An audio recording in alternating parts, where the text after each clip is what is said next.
Hello and welcome to the Switch for Good podcast. I'm Alexandra Paul and I'm here with my wonderful co-host Dotsie Bausch. Hi, Dotsie. Hello out there. Well, we are excited. We have an awesome guest today who has been so very kind and generous to get up at 3:45 in the morning, her time in Singapore, to hang out with us, share with us, and allow us to learn from her. So I'm going to jump right in to introducing Miss Emily Tan. She wears an unbelievable number of hats. Emily is a speed skater turned successful endurance runner. She's a Canadian-born Australian living in Singapore, like I just mentioned. She's a mom to a beautiful young daughter named Sienna and wife of competitive CrossFitter Luke Tan, who's also the author of Awake Method, is the co-owner and co-host of Plant Fit Summit, which I've been a part of for 3 years running. And Luke was out here last year at our Switch for Good Athlete Summit. And my husband and I are going to go visit Luke and Emily in about 6 weeks. And we're just like busting out of our seams to be able to go hang out with them in Singapore. Emily is also, it's just the list is endless. She's also a personal trainer, a certified plant-based chef, and a nutrition expert. So we are going to dive deep into all of those things today. We're going to learn so much.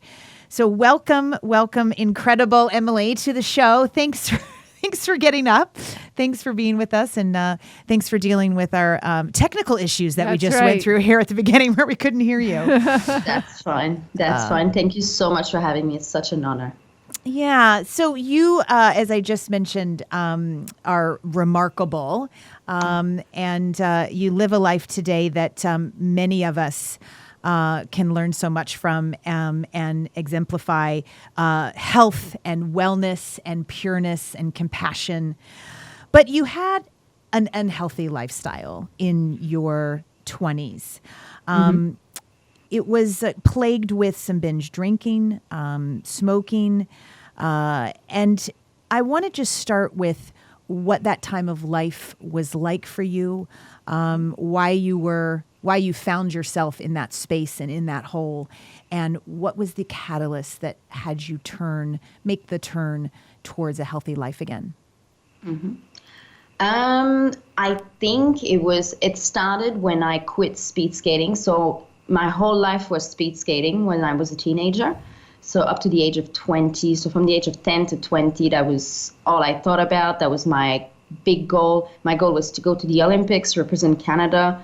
And that's all I was training for. That's all I was waking up in the morning for, and that was my big motivation. So when I eventually quit speed skating, when I felt like I was not going to be able to reach that goal, because I did pretty well for myself in speed skating. I went to the Junior World Championships. I won medals at the Canada Games. Didn't you win the most medals of anybody at the Canada Games, the Winter Games? The year that I went, yes. You won 5. I was doing really well, but at some point it was just plateauing. I think there was something missing. I was in short track speed skating, so I didn't have the aggressivity on the ice that is needed, especially in Canada. It's so competitive in that sport that for me to break the top 5 female was pretty tough. So I just realized at some point that I was not going to get there, and I just wanted to do something else with my life. So I just decided to quit, which was, at first I was feeling so liberated, but then after that, I was just like, what's left to my life? Like, I was 20 and I was just like, well, that's it. I don't have dreams anymore. So I think and then I just caught up on what I missed out on. Back then, that's what I thought, what I missed out on as a teenager, just when I was going to bed early to wake up early for training and everything. So, I started having a full social life, and also to make money. I started working in the best way to make money for us was to work in the service industry. So, like bars and stuff. So the whole lifestyle goes there. When you go to bed at 3 a.m. and then you just want to have fun after a 12-hour shift, then you go out some more, and it was just like a vicious circle. I remember I was in Montreal and I decided this is enough. I need to do something, and my way to do something and change my surroundings and everything was just to, as you do, just to get a one-way ticket to Australia. And it was to run away. Escape. As you do.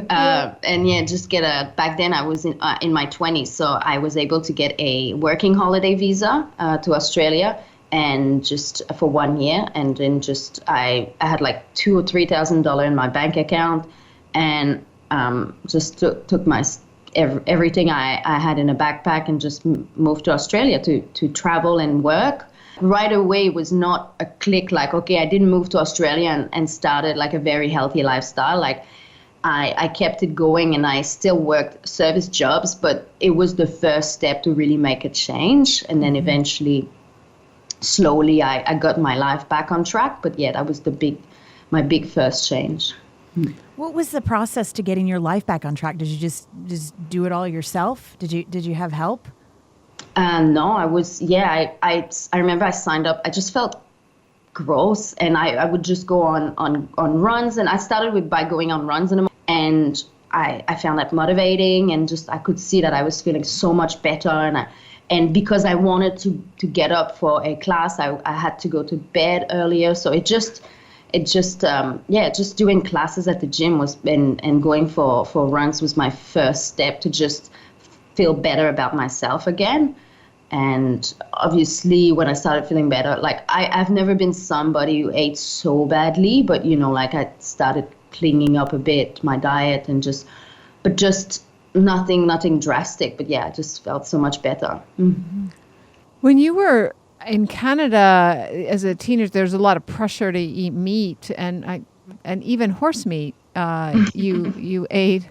Did you continue to eat a lot of milk and dairy when you were in Australia? I've never been. Yes. So yes, I had a coach who had these weird philosophies, and when I was in Canada, who said that tofu, because I used to love. I've never been a big meat eater myself, so I used to make tofu for my family and that kind of stuff, and lots of vegetarian dishes. But he said it was not real protein, so that's why I had to eat horse meat, because he said that was the best meat because it's lean. But I've never been a massive it's very surprising. I'm French Canadian, so I've got French origins, and I've never really liked cheese other than I don't like fancy cheese. I only like American cheese, like that you put like cheddar cheese or that kind of stuff that you put more as a condiment on your food. But it was everywhere on my food. If I would eat salad, then I would grate a little cheese, and it was just more used as a condiment. And also, of course, I would eat cereal, I would use milk. So what inspired you to, you made the change and started to find new ways to be an athlete, and that made you feel better. What inspired you to actually make the leap to go vegan? Yeah, so fast forward big time. I was probably in I met Luke in Australia, because Luke was studied in Australia from like his early 20s, and he ended up getting permanent residency there. So I met him when I was probably after about almost 2 years being in Australia. I met him in Melbourne because that's where I decided to stay myself. And so we quickly started dating, and he was a massive meat eater. Like, it was just because he was a bodybuilder and all that kind of stuff. And yeah, he was a massive meat eater and I wasn't. But as we moved in together very quickly, I kind of had to adapt myself to his diet, because I was like cooking for him, because he would come back late from training, as I had more of a day job. So that's how I was cooking for him, and very quickly I realized it was not for me. Like, I was feeling so bad. Like, I was just I had the worst digestive problems. Like, I felt I could not even digest my food. So every single meal, I just felt bloated and in pain. And at some point I was just like, I thought I had like colon cancer or something like that. I was just very scared. So I researched a bit. I found out about a friend on Facebook who was a vegan, which I was like, my God, these people exist. Like I knew about vegetarians, but then I saw that, and I saw she was eating like mostly fruits, and I was just like, how can you do that? It's weird. So, but I researched about it, and I realized it might be an answer. So I started cutting out, like overnight. I didn't really know what to do. I would just make like big salads and put random stuff, and but it just felt so good, like pretty much right away. I was like, oh my God, I don't feel bloated after my meals. I'm just so, I was just so happy. So I told Luke, like, I don't know how it's gonna go, like, but I have to do that for myself. I have to stop eating meat. I'll keep on cooking for you for now, but like I'm done. So for me, it was just mostly like, it was purely for health reasons that I made the switch first. Because like just massive digestive disorders. And for me, it was pretty much overnight that things improved really, really quickly. How was his response when you said, that's it?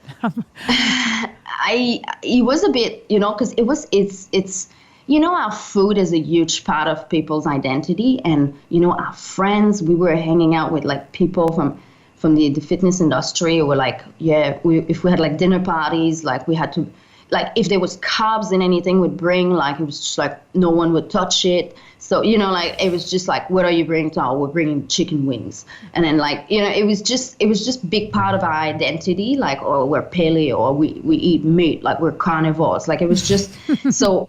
It was so basically saying that, oh, I'm out of this. It was like, wow, we're just, like when I told him that, it was, I think both of us knew that we would probably have changes in our social circles, and I was not expecting him to follow me, but like I was worried as well, because we just got engaged, and I was just like, is that the end? Because I thought like food is such a big part of someone's identity, and so I didn't really know what to think, but I felt so much better. And for him, it took him like a few weeks to follow me, because we watched a documentary together, and it didn't take much more to convince him. What documentary did you watch? Earthlings. That'll do it. So that's interesting, because Earthlings is about the treatment of animals. It's not a health-related documentary, but so he went vegan because of the animals, and you went vegan because of health, and then you probably both learned from each other. Yes. Oh, and I've always loved animals. I've always been extremely sensitive, and I just wasn't thinking that by eating animals I was hurting animals. So I got a bit of a shock and an awakening when I saw that. And I remember feeling like, for 1 year at least, crying a lot, just thinking of all the suffering that I had caused. It was just me. Like I remember going to like my first World Vegan Day. It was like outside back then. There was like a few tents, and just going to a woman and just talking about it and crying. I felt so guilty for about a year that it had never come to me that what I was doing was actually like not right and not in alignment with how I felt about animals. So very quickly the ethics came in. But at first it was completely for health reasons. So we read that you actually get most of your protein as an athlete from the fruits and the veggies that you eat, that you don't lean into as much as some plant-based people might into beans or protein powders or seeds and nuts. Is that true? And if so, tell us what a meal looks like. So it used to be like that. Within the plant-based spectrum, I've experimented with so much. Like that's why when people say, "Oh, it doesn't work for me," I'm like, "Hey, there's so much options within the plant-based spectrum." So yes, I did about almost a couple of years of like the high fruit diet. Like I just really wanted to see it. I love being my own guinea pig for that kind of stuff. So I did it for 2 years. At the beginning, I experienced a lot of, like, as I said, because I was healing from digestive disorders. Like at the beginning, it was really nice on me, and I experienced like like high energy, and it was just so easy. Oh yeah, like I would bring my lunch at work and it was like 5, 6 bananas, like, that kind of stuff. But after a while it just didn't work anymore, and I felt I was getting obsessed. Okay. I was just So more in your head, it wasn't working anymore. It's not like your body was rejecting it. It was more your head just said, okay, I'm not going to be this maybe restrictive. Is that? Yes. And plus we were thinking of starting to want conceiving, having a child. And to be honest with you, all I was thinking was, is that the example I want to give to my child? Like I have a past of eating disorders when I was younger and everything. And I felt like, as mothers, we are so much, especially if I was going to have a daughter, like I just didn't want her to think like, oh, being a woman is being restrictive with my eating. Mm-hmm. It's one of the first thing that I thought. So because for me, what pushed me into eating disorders is seeing other women in my family making weight comments and stuff like that when I was younger. So I knew that as a woman, as a mother, I had a big responsibility on that side of things. So to me, that's one of the first things. But also, yes, I was starting to feel a bit disbalance in my hormones. Like I just, there's a few things like, for example, I would spend lots of time without a period for no reason. Like even though I was not overly skinny, or you could see that there was something that was not working for me anymore. So that's what I always tell people, like, a raw lifestyle worked for me until it didn't. And I feel like I just needed to listen to my body and just make some change. So when I added more cooked food back, I was like, I just felt right away. So it worked for me for a while, but then it didn't. And when I got pregnant, I started adding I was craving a lot of Enfaces. I was craving a lot of tempeh, a lot of legumes and that kind of stuff, and it stayed like that. I'm actually now telling people to put emphasis on protein, especially if you're an athlete, because our need is much higher. So the general population is about 0.8 grams of protein per kilogram of body weight. We're at 1.2 to even 2.0, and as vegans we can even go higher than that. Now I'm completely, I've done a 360 on that side of things, and I put a big emphasis on protein. I try and have a good high source of plant protein at every meal. I don't really do the protein powders. I use them only after like a really tough run or long run as recovery aid. But in general, it's all from like legumes and soy and all that.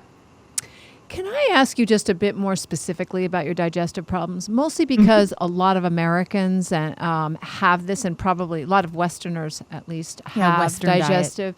They say digestive, and I don't really know. And we talk a lot about body parts and body functions here, so there's really nothing to be ashamed of, and it would help people if you were more specific about what you dealt with and how taking out, it sounds like mostly meat, but maybe dairy too was an issue.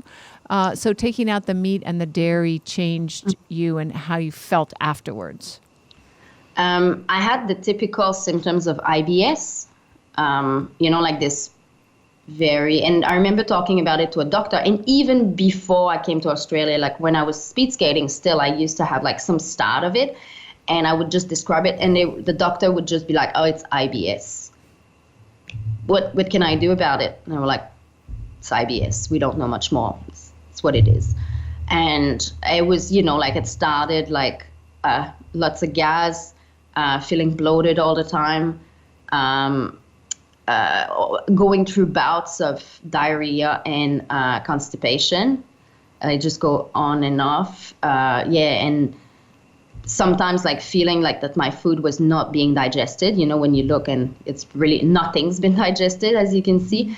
So that's why there was like gas and discomfort. And towards the end, when I finally made the switch, it was just chronic. It was just like diarrhea and undigested food every day. And it was just, it was painful every day. And it was just getting worse and worse. I couldn't see myself And, and as I said, when you ask the doctors, all they say it's IBS and there's nothing more we can do about it. Dotsie and I have learned from talking to the doctors on this show that there could be two reasons. One is the gut microbiome. When you eat a lot of meat and dairy, gets full of bacteria that doesn't do us any good and really inflames our digestive system, the entire small intestine, large intestine, colon. And then Dotsie, you talk a lot about inflammation, that dairy will cause inflammation, which can cause ulceration of the intestine. Right, especially when it is already inflamed. And then, obviously. And you keep doing it 3 times a day, putting in this inflammatory substance. Yeah, and we know that inflammation just in general is a precipitous to all sorts of disease and illnesses and chronic diseases and acute illnesses and diseases, and dairy specifically related as well as we know to hormonal based type cancers, right? Because there's about 70% of the estrogen that we take in, our dietary estrogen, comes from dairy food. So we're just like flooding our system with this hormone, and it's connected to prostate cancer, ovarian cancer, uterine cancer, breast cancer. So, when your gyno says, back off the soy, you might want to educate them and say, yes, that's fine. I mean, anything that has, any estrogenic effect in it at all, whether it's plant estrogens or not, okay, right, fine. But we might want to take a really darn good look at the animal foods that we're eating and how much estrogen is packed into a pregnant mother's breast milk, and steer away from that. After you took out the meat and dairy, then what happened? You started. How quickly did you start feeling better? It was overnight.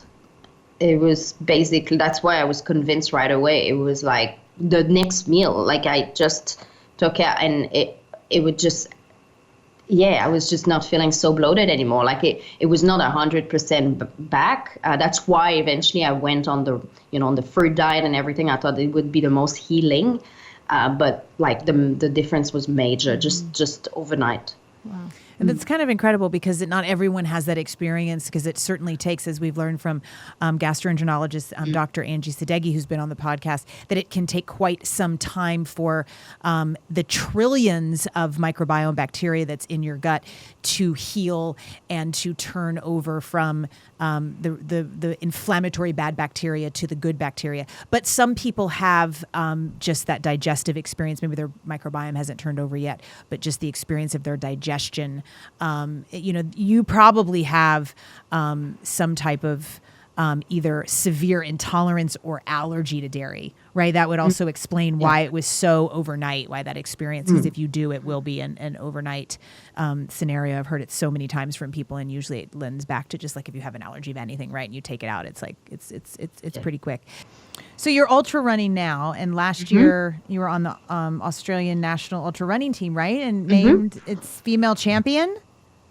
Yes, I won the Australian 100K championships. Insane and incredible. Congratulations. I'm very intuitive in the way I eat now. As I said, my diet has changed so much through the years since turning vegan, just going by feel. And so as I said, now I put a big emphasis on protein because I've seen a major change in my recovery since doing that. But I'm not low carb. I still eat a lot of carbs, and I'm boring. I pretty much eat the same thing every morning, and I know I should probably switch that around, but I love things like, oatmeals with an apple and, like nut butters, and I love like big salads. Like, my salads are like family size.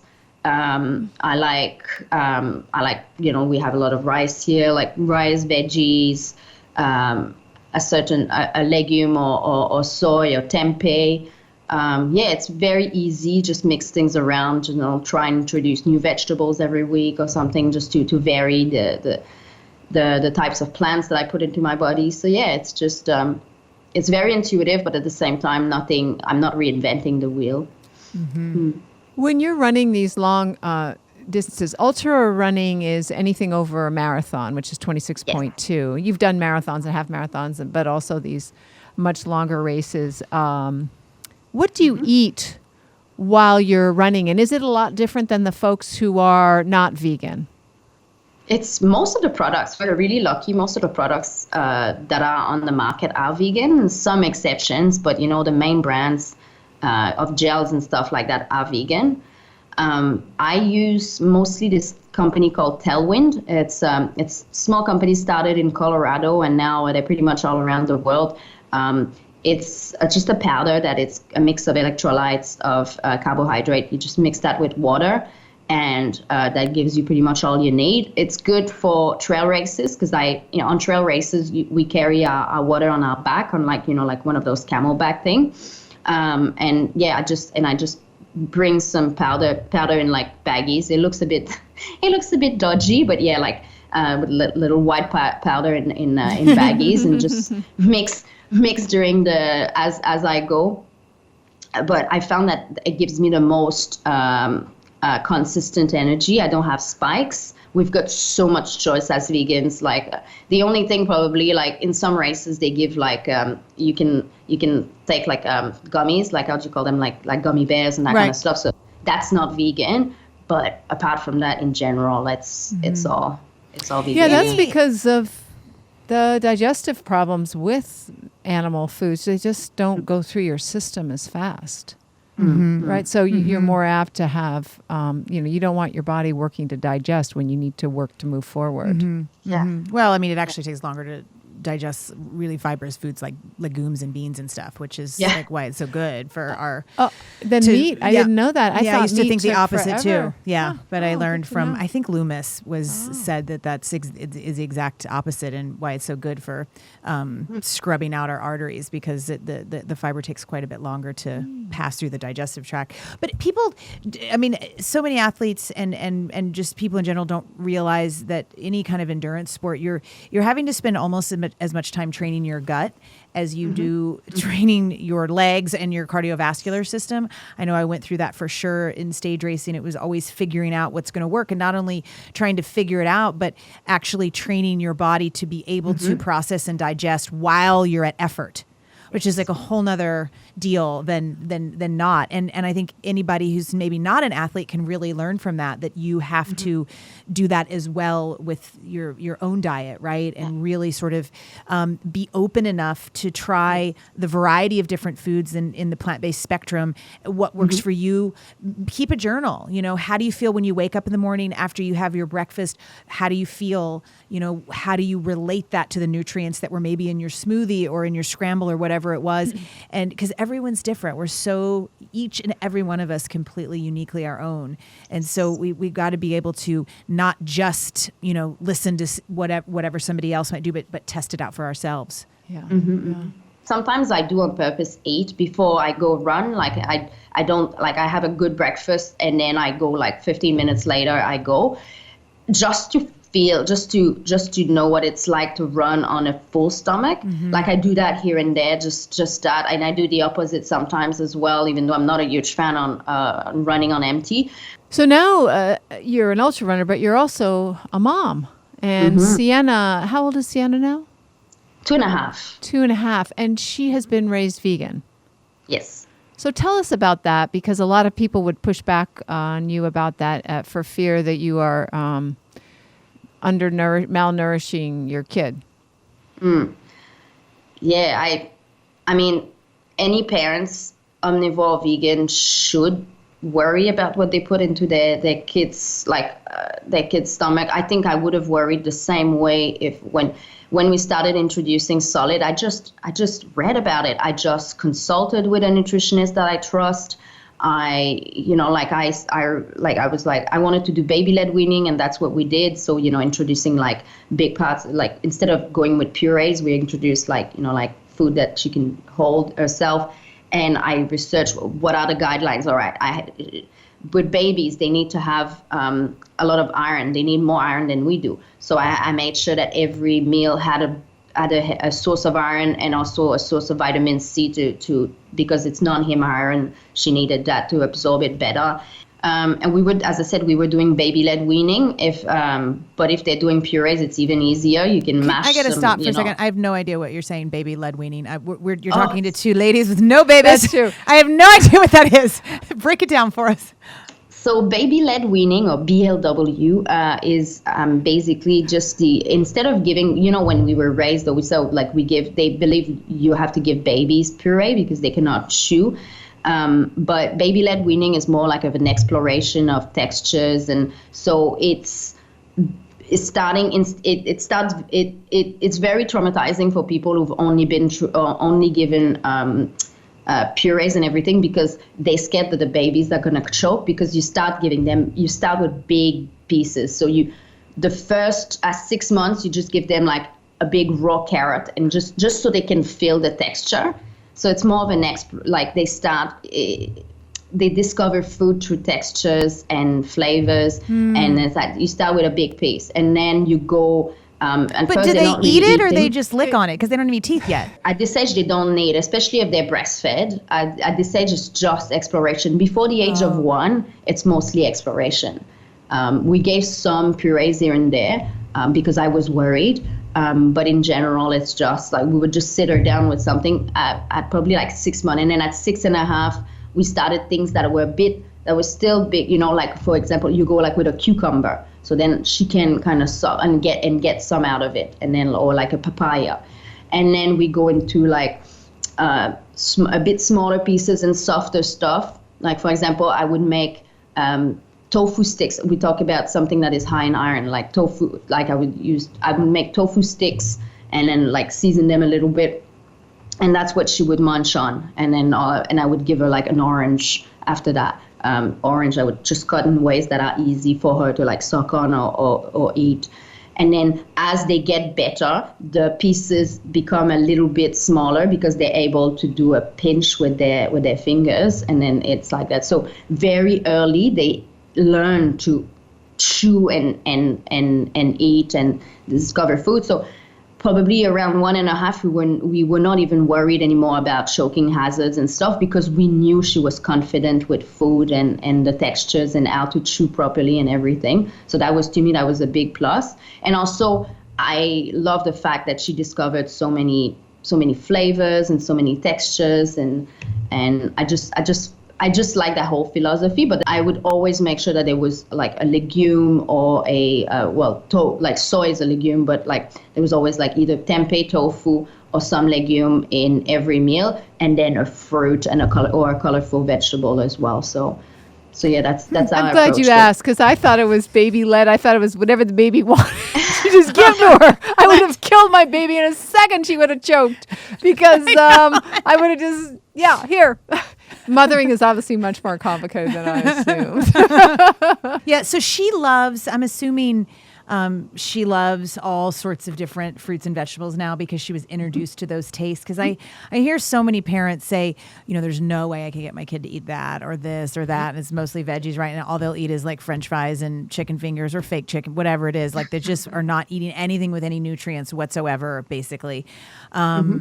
So do you think that the philosophy behind that is those, let's say, more bitters have to be introduced early so that they adapt a flavor profile and an enjoyment of those flavors? How would a parent make sure that their kid is going to like fruits and vegetables at 5? How are you going to set them up for that starting when they're 1.5 or something?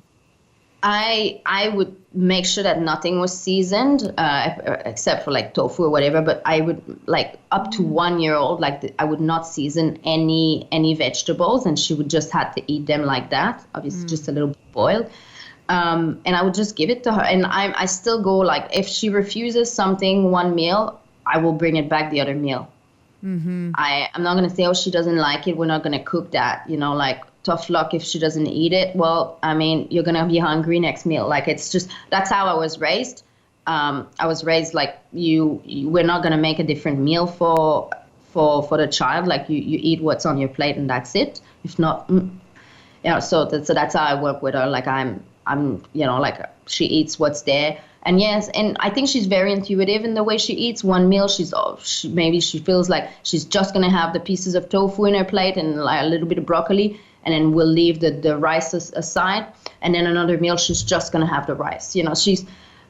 I trust that they have an innate sense of what's good for them, what they feel like, and that's why I will not force her as well to finish her plate or whatever. But I will always reintroduce it, and she loves broccoli. It's her favorite. Broccoli and cauliflower are her favorite foods. She loves tofu. So it was just bringing it back, putting it in front of her, and but not making a big drama about it. I think if you're like, you need to finish your broccoli, it just makes it like, broccoli is the food that I need to finish. Right. There's a lot of psychology involved. Yeah. And then babies aren't in charge. You are. That's what I learned from that too. Don't put the babies in charge. Right. I like it that you don't make her finish her plate, because in the 70s, 60s, when I was a baby, and through the 70s, that was the philosophy, was that you don't waste food, which is a good philosophy in general. But I think it also makes it so you don't listen to your own body signals, and you just finish, you eat what's there instead of eating in terms of 80% full, which is probably the healthiest way to eat. Mm-hmm. Yeah, I was very lucky. My parents were not like that. They would never force us to finish. But I'm extremely into intuitive eating, and to me, I think it's a big part of how I was able to heal eating disorders. And I know that we get forced out of intuitive eating because we are born intuitive eaters, but through society, through like commercials on TV, through like portion sizes and everything, we get forced out of it. And I want my daughter to stay an intuitive eater as long as possible. So that's why I just get her to listen to her cues, and if she doesn't want something right now, I know that it's probably no. But at the same time, like I'm not gonna be like, what do you want? If she tells me all she wants is French fries and whatever, I'm not calling that intuitive eating. Okay. So how do you ensure that she gets the calcium, the protein, the iron, the things that I imagine parents are concerned about for their kids so that they can grow up really healthy? What kind of foods do you make sure that she has on her plate? She eats the same as we do, and until the age of 1, for the first year, when I first introduced Solid, up to about 1.5, I was very careful, because they don't eat everything, and so I would always make sure. But now she eats the same thing as we do, and we eat very we eat a very varied plate, and we have, like, as I said, a legume or / soy. We have like lots of vegetables, a grain, or like a sweet potato. She has the same thing. So I know that by having like a variety of food in her plate, she'll be completely fine. I'm careful. I also give her like supplements. I give her like a multivitamin and a vegan DHA supplement, and I give her as well vitamin D. Just even though we live in a sunny country, she doesn't spend hours outside naked, and she's also darker skin than I am. So the darker your skin, the least you can convert vitamin D, the sun into vitamin D for your body. So that's why I supplement that for her. But a couple, what should they be eating to have a healthy baby, and what does the mother need to know so that her breast milk is healthy, et cetera? Or any tips for even the baby? Yes. Firstly, just you mentioned breast milk. I'm passionate about breastfeeding. I still breastfeed, and my daughter's 2.5. I just think it's the best thing, and it's so amazing. It's just perfect food for babies and toddlers. If you want, the amount of people who say, "What, you can run and still breastfeed?" And I would say the first thing to avoid is, if you want to have a good milk supply, and you're active, do not diet. Like, dieting is a no-no. Like, your body's gonna, if you put yourself in a calorie deficit, like, your body's gonna have to go somewhere and it's gonna cut out what's not essential, and it's gonna be your milk supply. So do not diet. Like, it just makes me sad every time they just right away they push women to diet when they're like 2 months. Like if you breastfeed, you're active and everything, the weight will go down without effort. So if you want a good milk supply, do not diet. That's my first advice. And yeah, just for me, if you want a healthy, I mean, it's really hard because I know that some women have a lot of food aversion when they're pregnant, and they feel very guilty that all they want is like white rice. And it happens because sometimes you just want very easy, bland food. I know a lot of women who were turned off by vegetables when they were pregnant. So it's basically to just, maybe for these people, find a way to get the most nutrient possible in a way that it's the most palatable for you. So like I've heard of people girls doing like smoothies and stuff, like just to get the most nutrients in. Thank you so much for all that great information about you, about raising your daughter, about being an athlete. And congratulations on all the terrific things that you're doing in your life now. And I think Thanks. Running away to Australia was a good idea. And keep running, and we'll see you very soon. Yes, I'm looking forward to it. All right. Thanks again for getting up. Time to go back to bed. Night night. Thank you. Okay. Bye, Emily. Bye. So thank you so much for tuning in today. If we helped you in any way, then click the subscribe button and let's keep hanging out together. We have so much more to share with you. And if you need more information on actually making the switch for good, please visit us at switchforgood.org for loads of info. And you can subscribe to our mailing list where you will receive all sorts of super cool gifts, discount codes to our very fave dairy-free products, and a lifetime of powerful health tips. So join us on the journey to switch for good. This is the future.